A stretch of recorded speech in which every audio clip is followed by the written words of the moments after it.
I just wanted to take some video of this absolutely awesome sunrise here. I was trying to make a little video earlier, and I decided I had to stop and concentrate on some of the crazy shit that was going on around me. But I figured I'd shoot a little of this, and I'll stitch it on to my video I want to make. But this is too beautiful not to take some video of. I'd rather be at the beach looking at this. On the other hand, it's kind of chilly today. Don't have to get in the water though to be at the beach. Not have all these wires and poles and stuff interfering with the view. But man, what a sunrise. Absolutely gorgeous.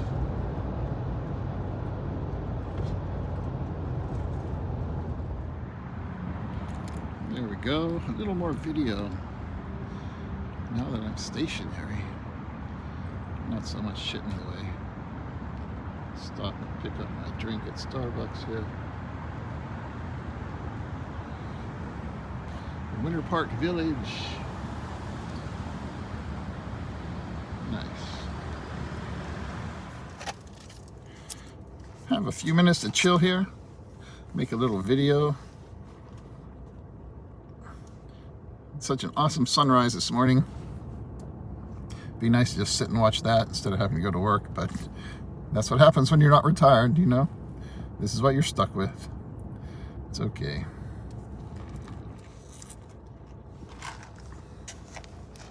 I've seen a lot of stuff lately on YouTube. What I think of as Philippines expat YouTuber whistleblowers, you know? They're going to give you the straight scoop on stuff. To listen to them, you would think, okay, everybody else out there is blowing smoke up your ass and telling you what a rosy place the Philippines is. But I'm going to tell you the way things really are, you know?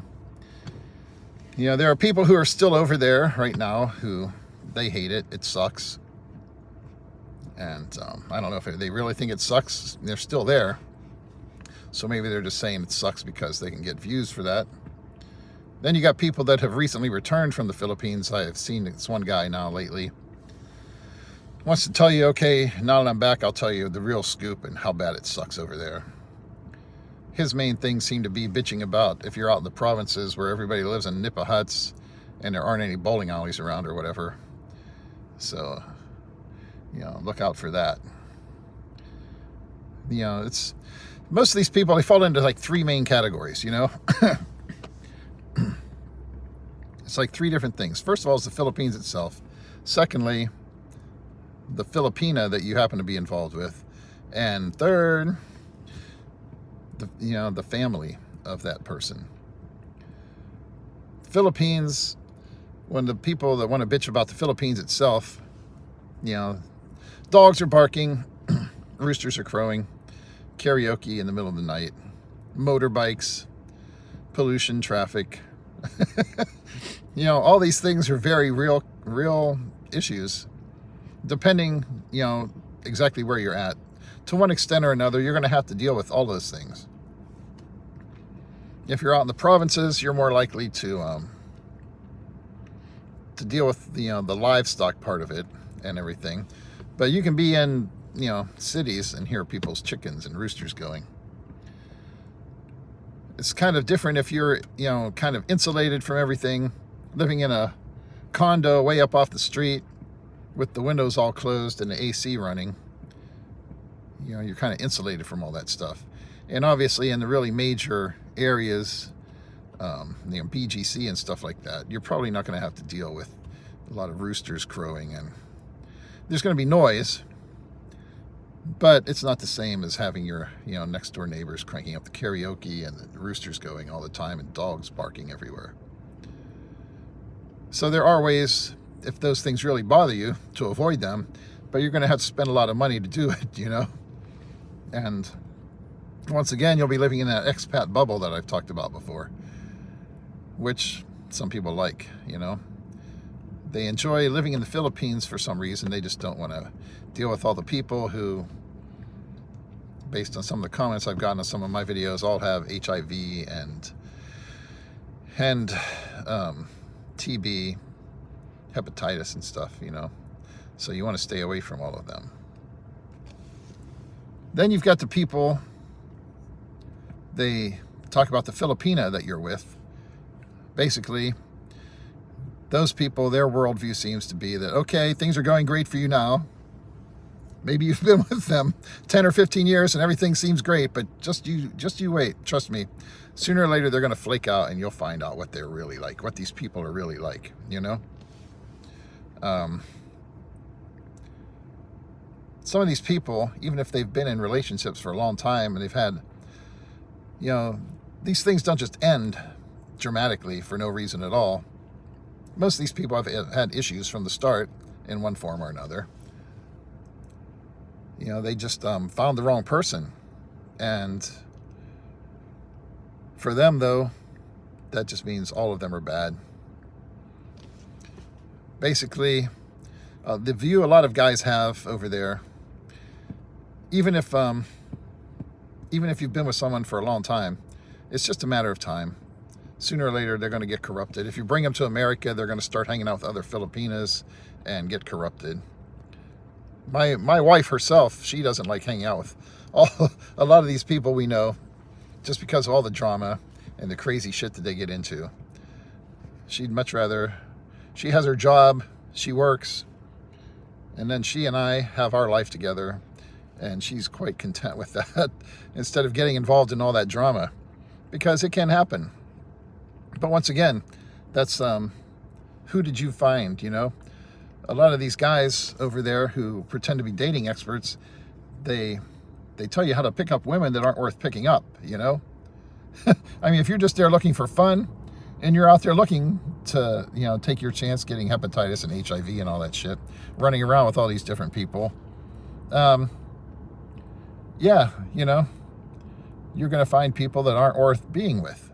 But if you're just looking at it as like, you know, a few nights of fun and chance to get your rocks off, then great. But a lot of these people who are telling you how to find a woman over there, you know, they're not talking about finding someone who's worth having and being with long term. They're just telling you about how to hook up, which anyone can do. You don't really need much advice to hook up in the Philippines, you know. If you have a pulse, you're a foreigner and you have a wallet, you're probably going to have no issues hooking up, okay? At least until the money runs out, you know. Third thing, the family. For a lot of these people, their attitude seems to be, well, your whole family basically looks at your wife as an OFW, you know? She's just an OFW and you're her job. And she's expected to bring home money to support the whole family. And that's the way everybody is over there.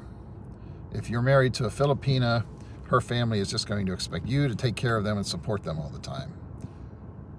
For some people, that might be the way it is. I mean, if you go out into the sticks, where if you know her family's all living in a nipa hut and nobody has a job, that might be an issue, you know. But once again, that's more a failure of the target acquisition process, you know, when you went over there and found someone. It just, you can't generalize about these things. You can't generalize the other way either and say everything's going to be great for everyone, because a lot of people are going to go over there and not like it.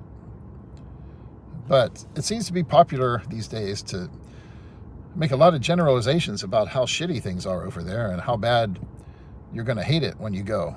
And I don't know if it's just so they can say, well, look at me, I'm the truth teller and I'm exposing the way things really are. Because a lot of these guys, that seems to be their attitude, is just that everybody else is, you know, lying to you and sugarcoating things. But I'm gonna be the real deal. You know, you can count on me, brave, intrepid truth teller, to tell you how bad the Philippines really is. Which is easy for people to do. I mean, if they've decided they don't like it over there and they're not going to stay there anymore, you know, okay, they must not have liked it. The funny thing to me is the people who are still there and bitching about how much they don't like it, but they're still there, you know. So do they really just not like it? Does it really suck? And maybe they're just too broke to go anywhere else? Because there's places that are cheap too, you know, that you can go besides the Philippines, and yet they're still there. So maybe they're just saying that for drama, you know, get some views. I don't know. I just seem to have noticed a lot of people like that lately, though, wanting to get on that train of the whistleblower train about how horrible things are in the Philippines and how everybody's hiding the truth from you. We see that a lot these days. Everybody wants to tell you what the conspiracies are, and you know, all these podcasts and stuff. So maybe that's the deal.